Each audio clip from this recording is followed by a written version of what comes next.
প্রহর শেষের আলোয় রাঙা সেদিন চৈত্র মাস, তোমার চোখে দেখেছিলেম আমার সর্বনাশ।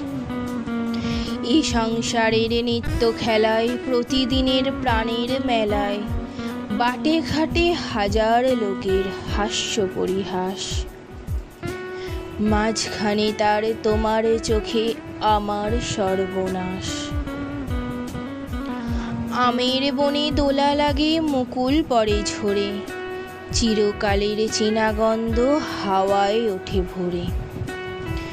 মঞ্জরিত শাখায় শাখায়, মৌমাছিদের পাখায় পাখায়, ক্ষণে ক্ষণে বসন্ত দিন ফেলেছে নিঃশ্বাস। মাঝখানে তার তোমার চোখে আমার সর্বনাশ।